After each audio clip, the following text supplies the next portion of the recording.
czasami tego kandydata identyfikujemy już bardzo szybko, wiemy, że to jest osoba, którą my chcemy, natomiast na przykład może nie mamy do końca idealnej oferty dla niej. I nie dzwonimy z fotowoltaiką wyłącznie z ciekawymi ofertami. Jak po jakichś skrawkach informacji ocenić, czy po pierwsze ktoś byłby zainteresowany, a po drugie, czy ma to wszystko, czego my potrzebujemy. Cześć, to jest Allegro Podcast, ja jestem Anka i dzisiaj porozmawiam z naszymi łowcami talentów o tym, jak oni to robią. A ze mną są ponownie Sergiej i Kuba. Cześć. Cześć. Poprzednią część zakończyliśmy na rozmowie o tym, co się dzieje z kandydatami, którzy nie dostali tej konkretnej pracy, ale mają szansę na kolejne według was i zostają w waszej bazie. Opowiedzcie trochę więcej o tym procesie, jak to wygląda i czego wymaga, powiedzmy, taki ponowny kontakt. Generalnie to zależy od was. Oczywiście. Przede wszystkim od tego, czy zgodzicie się na taki ponowny kontakt. W momencie, gdy aplikujecie do Allegro, pytamy was o to, czy chcecie być w przyszłości rozważani pod podobne lub inne oferty, no i też jak długo wasze dane będziemy przechowywać. To oczywiście też mamy ograniczenia po prostu prawne, tak? Także jeżeli zgodzicie się, no to jest szansa, że do was za jakiś czas wrócimy. Jeżeli nie, no to niestety możemy takiej możliwości być pozbawieni. No i tu pewnie zarówno ja i Sergiusz oboje zachęcamy, żeby jednak się zgodzić. To nie jest tak, że codziennie będziemy wysłać newsletter z 400 rolami, na które można aplikować. Raczej zgłaszamy się, gdy wiemy, że jest naprawdę coś konkretnego i coś, co może was zainteresować. Też zwykle, jeżeli nie udaje nam się za pierwszym razem, no to pytamy, jakie role by was interesowały, czy są jakieś konkretne, które wyjątkowo wzbudziły wasze zainteresowanie. Po prostu jakie informacje chcecie otrzymywać. Okej, czyli to się nie dzieje z automatu, tylko trzeba gdzieś wyrazić zgodę na taki ponowny kontakt? Na etapie aplikacji już wtedy, nieważne tak naprawdę na jaką rolę aplikujecie, no to musicie po prostu odhaczyć odpowiednią checklistę w aplikacji. I ta zgoda na kontakt, ona wygasa po jakimś czasie, czy jest bezterminowa? Ta zgoda według prawa jest na 2 lata. Jest to napisane wprost też w formularzu aplikacyjnym. Jasne. I też w każdym momencie można tę zgodę wycofać. Jasne, Więc dobra. podchodzimy tutaj z dużym szacunkiem do danych Dobra. i też... I nie dzwonicie z fotowoltaiką. I nie dzwonimy z fotowoltaiką wyłącznie z ciekawymi ofertami. Dobra, super, mamy to nagrane. Mamy ubezpieczenie dla tego procesu. To teraz do headhuntingu, bo o tym chciałam z wami porozmawiać. Czyli powiedzcie przede wszystkim, kiedy sięgacie po tę metodę, kiedy wychodzicie sami do potencjalnych kandydatów na rynku pracy, którzy nie poszukują na przykład aktywnie jeszcze w tym momencie pracy w Allegro, na jakie role w ogóle taki proces się odpala i czemu wy w ogóle piszecie do obcych ludzi? Tych powodów jest bardzo dużo, nie można wskazać konkretnie jednego. Czasami wynika to po prostu z unikalności kandydata, jakiej poszukujemy, z tego, że te kompetencje są po prostu bardzo rzadkie. Czasami chodzi o to, że ci kandydaci potencjalni po prostu pracują również w bardzo fajnych miejscach, no i może niekoniecznie sami rozglądają się za czymś nowym. Jest też taka grupa potencjalnych kandydatów, którzy może nie zdają sobie sprawy, że taka ciekawa oferta w Allegro jest, albo zyskali unikalności jakiejś swojej umiejętności. Na przykład często mi się to zdarzało zaobserwować w rolach językowych, tak? Gdzie ktoś na przykład wrócił z zagranicy i na przykład nie zdał sobie sprawy, że może język norweski jest jakimś wyjątkowym takim niuansem na polskim rynku, który może kogoś zainteresować.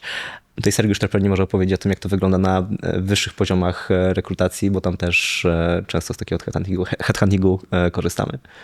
Tak, często w ogóle od tego zaczynamy. Niektóre rekrutacje mają charakter poufny, więc ten kontakt bezpośredni do osób, które znamy, które są w naszej bazie, jest w ogóle początkiem, więc zanim pojawi się ogłoszenie, już pojawia się kontakt.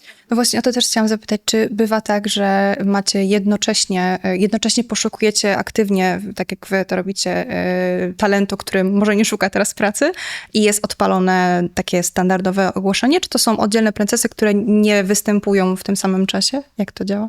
One mogą występować razem, bo zdarzają się ogłoszenia, zwłaszcza takie bardzo niszowe role, gdzie faktycznie nie mamy kandydatów i wtedy musimy działać proaktywnie, bo jednak naszym celem nadrzędnym jest to, żeby zaopiekować jakieś potrzeby biznesowe i żeby znaleźć najlepszych ludzi do najlepszych opcji zawodowych. Więc zdarza się tak, że jest ogłoszenie i wtedy może ktoś zaaplikować, natomiast nie chcemy opierać wyłącznie tego na czystej nadziei, tylko działać. Więc tak, to się zdarza. Okej. I zastanawiam się jeszcze, jak wy znajdujecie informacje o takich osobach, no bo w takiej zwykłej rekrutacji sprawa jest dość oczywista. Dostajecie CV, wszystkie informacje od kandydata w zgłoszeniu i na tej podstawie zakładacie, że tej umiejętności czy tam doświadczenie posiada. No ale osoba, która się nie zgłosiła do takiego procesu, nie dostarczyła takich danych, z jakich źródeł wy w ogóle możecie korzystać, żeby znaleźć taką osobę, żeby ustalić, że to jest ten kandydat i że on ma te kompetencje? Tak, i to jest chyba najtrudniejsze w tym wszystkim, tak? Jak po jakichś skrawkach informacji ocenić, czy po pierwsze ktoś byłby zainteresowany, a po drugie, czy ma to wszystko, czego my potrzebujemy, albo jakiś tam zestaw umiejętności, na których nam zależy. Są oczywiście takie platformy dedykowane do tego, tak? Mamy LinkedIn, Xing, jakieś inne alternatywy, natomiast my oczywiście musimy czasami wyjść poza nie. I to jest taka troszeczkę szara strefa. Tutaj oczywiście prawa związane z GDPR nam te możliwości ograniczają. Natomiast wciąż mamy kandydatów, którzy prowadzą blogi. Mamy kandydatów, którzy prowadzą swoje GitHuby, repozytoria, którzy chodzą na konferencje, meetupy, na Java Users Group, tak? Więc te możliwości nadal są, żeby właśnie budować z nimi relacje, no i znajdywać tych może troszeczkę bardziej zaangażowanych w swoją pracę. Tych, którzy chcą pokazać coś więcej, są tacy mniej przeźroczyści, tak? Mają troszeczkę więcej zaangażowania, żeby całą tą społeczność w swoim zawodzie tworzyć. Okej, czyli jakbyście mieli podsumować, jak dać się znaleźć headhunterowi w Allegro dla naszych słuchaczy oglądających, którzy może chcieliby zostać przez was upolowani, to właśnie dbanie o markę osobistą, jakieś pokazywanie swoich kompetencji w tych źródłach, które wymieniłeś, coś jeszcze? Ja myślę, że też taka ciekawość. Byłem kiedyś świadkiem, jak osoby przy mnie rozmawiały o Allegro jako potencjalnym pracodawcy. No i to troszeczkę buduje potencjał do tego, żeby taką rozmowę zacząć, tak? Okay. Żeby zaczepić kogoś, że hej, ja akurat pracuję w Allegro, jeżeli chcesz, to możemy o tym porozmawiać, tak?